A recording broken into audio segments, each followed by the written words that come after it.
Hi guys, magandang hapon.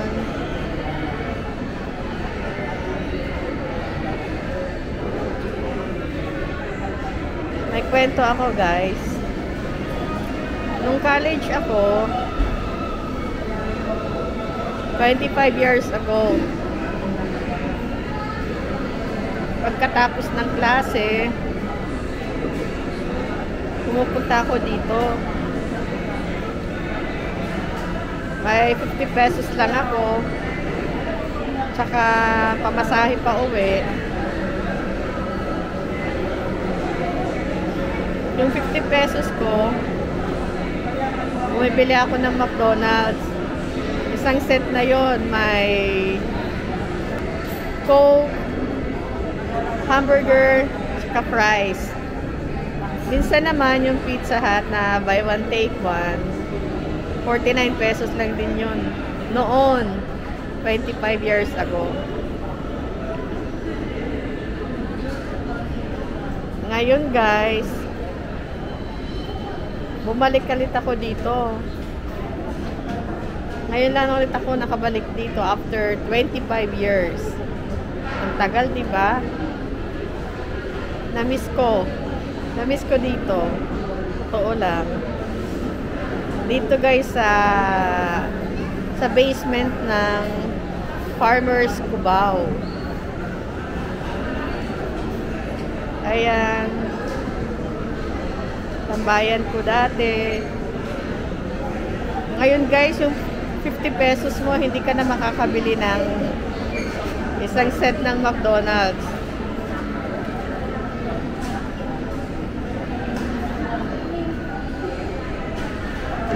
₱95 na ito guys.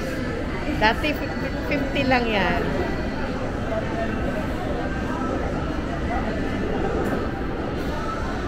Although hindi naman ganun kataas ang tinaas ng presyo, di ba? Almost kalahati lang. Ayan guys. Minento ko lang dito sa Farmers Cubao.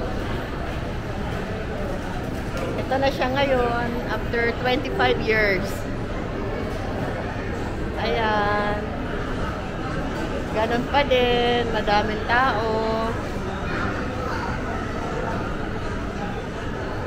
Matatanda na. Ayan guys.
Ito siya guys. Ito yung inatambayan ko noon. Paminsan-minsan.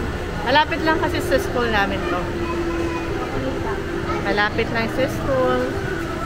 After ng klase, pupunta ako dito minsan. 25 years ago. Ngayon lang ulit nakabalik. Ayan.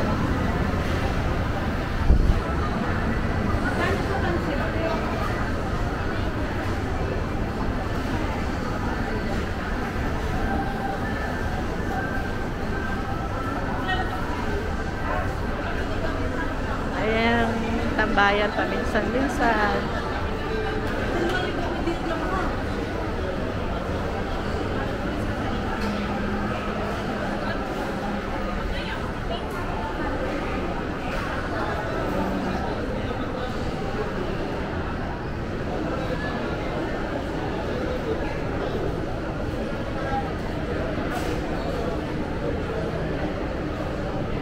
Delegate customer number 5, please proceed to the claim area.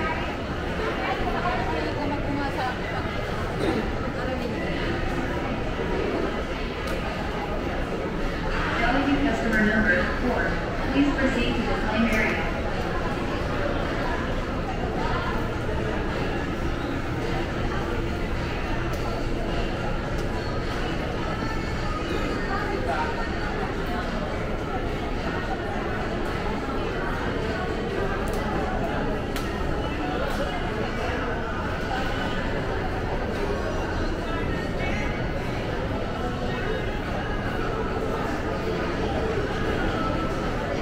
Kaya lang guys,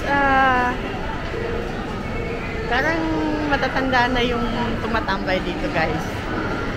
Dati, nung pumupunta ako,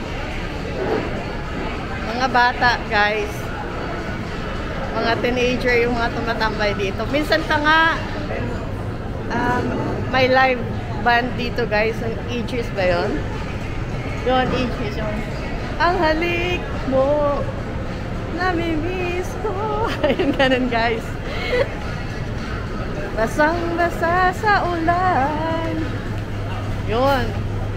Minsan, tumambay ako dito. Tapos may mga live band dyan. Kumanta sila guys. Ayun, dito ko sila nakita. Tapos dati mga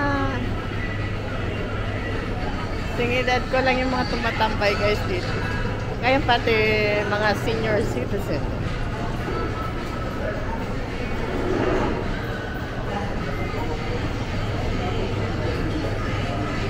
Okay guys, salamat sa panonood. Magandang hapon.